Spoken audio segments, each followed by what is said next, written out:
Welcome back, students. So in this video I will explain you about the origin of Indus Valley civilization. 2 theories are given to show the origin of Indus Valley, people of Indus Valley civilization. Some people says, some archaeologists says that these you can say people of Harappan Valley civilization or Indus Valley civilization, they did not belong to India, but they migrated from any other part of world to India. Some of them says that they were just part of Mesopotamian civilization, but when we found, when we see the records, when we see the evidences which were found here, when we see the things which were found here, when we see the culture of Indus Valley civilization, then it was quite different from Mesopotamian civilization. So, you can say, many of the people, they were of a view that these people, they migrated from any other part of the world to India. But this theory has been rejected by most of the people. Now, second is indigenous origin. Indigenous means that they basically belong to India. They were from India, and then as I told you that earlier, they were smaller settlements. Then smaller settlement turned into larger cities when people started gathering and living around river banks. So that's why, you can say, their culture, their practices, their poetry, and all other evidences which were found at different sites of Indus Valley civilization shows that these people basically belong to India only. They did not migrate from any other part of the world. And this theory of indigenous origin, it is supported by many of the facts and many of the records and many of the evidences. That's why most of the people, they are of a view that these Indus Valley civilization people, they were of indigenous origin. They did not came from any other part of the world, but they belong originally to India.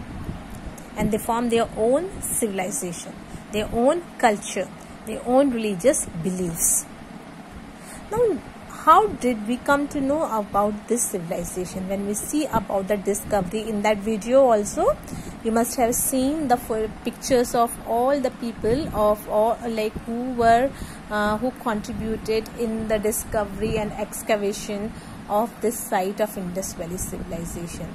And actually, there is a very interesting story about the discovery of Indus Valley civilization. Actually, the construction was going on to lay the railway track near Harappa. It was in the year 1920 when the the railway track was being laid, railway line was being laid in the region of Harappa.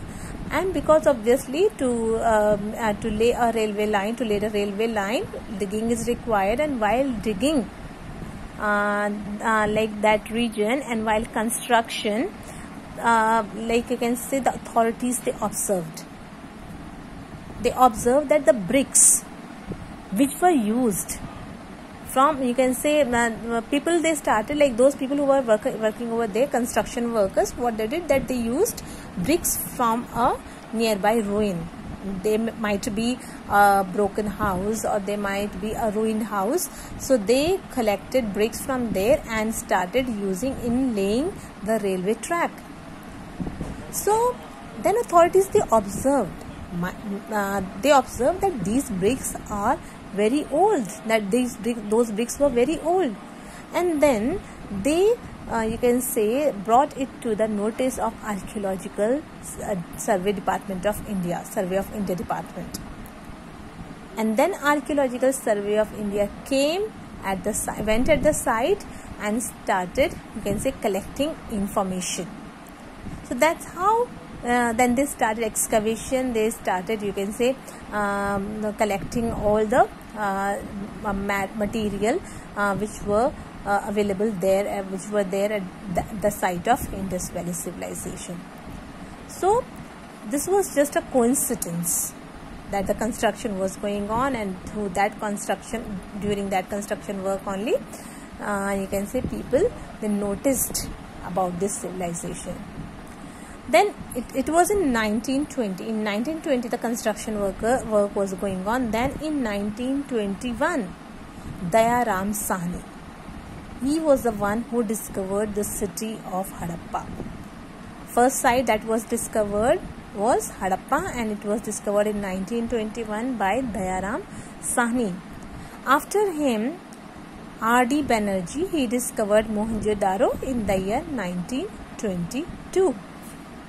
So from 1920, the whole team started working at different places, nearby places, and that's how Dayaram Sahni, he discovered Harappa in 1921, and R.D. Banerjee, he discovered Mohenjo-daro in 1922.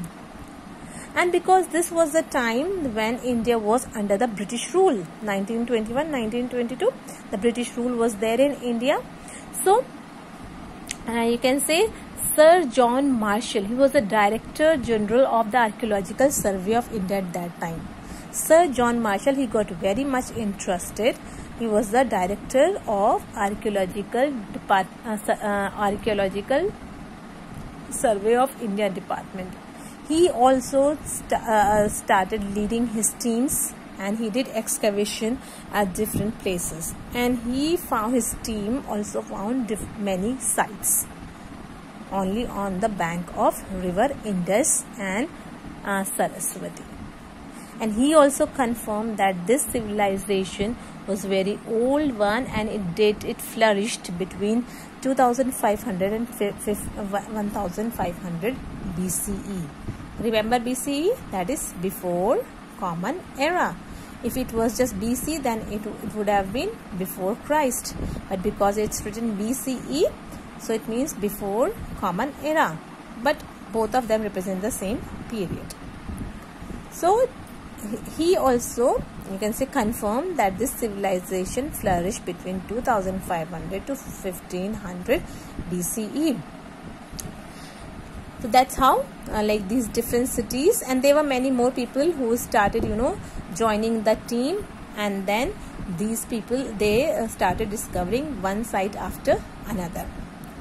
Then so when we talk about the Indus Valley society, then in society there were three main classes, three social classes. The first category was of the rulers and the noble, that means the king and his officers and all, who were at the top of the society, and these people, they used to live in citadel. Citadel is what? Citadel used to be like you can say houses which were made on a raised platform. Like the houses of all the people, common people in the locality, were on the flat surface, but the houses of the nobles and the rich people were constructed on a raised platform. Like this was a raised platform, then their houses were constructed on this, just to show that these people are the rulers, just to show that these people belong to the higher class. This was known as citadel. Okay, so then second category was of rich merchant and craftsmen, who used to carry out trade, and you can say carry out all the type of businesses in the city. Then third category was of farmers, who used to look after, you can say, all the agriculture and all, and they used to grow food not only for them but for the people of the cities. And these people, they used to live on the, you can say, outskirts of the city. So three categories was there. First category, rulers and nobles. Second category category was rich merchants and craftsmen, and third category was of farmers. Now when we see about the food habit, then wheat was their staple food, main food crop. They used to mainly consume wheat, but there are evidences of barley and rice also, that they were growing barley as well as rice. Wheat was being grown because there are, like in the video you must have seen about those granaries in which grains were kept, public granaries. So in that grains were kept, those granaries were used for keeping wheat, and evidences of rice and barley is also there. Then they used to grow and consume fruits also, like pomegranate, bananas and dates. And because these people were not just farmer, they were, you can say, and with the farming, obviously they were using, as I told you in the introduction of this chapter, that the people of this civilization, they started animals in their agriculture, agriculture purposes. So these people used to rear animal also. Okay, cattle, they used to rear cattle, and because of that they were consuming, they were using milk, butter, oils, and even the spices were also being used. So this was a quite developed society with all the features, as you can see, the features of the all the features of a developed society, of an advanced society, were present there. So these are the 3 points about Harappan Valley civilization or Indus Valley civilization. I'll stop here, and in the next video I'll explain you more points. If you have any queries, you can ask me, and if you have missed any of the video, just let me know. Okay, goodbye, take care.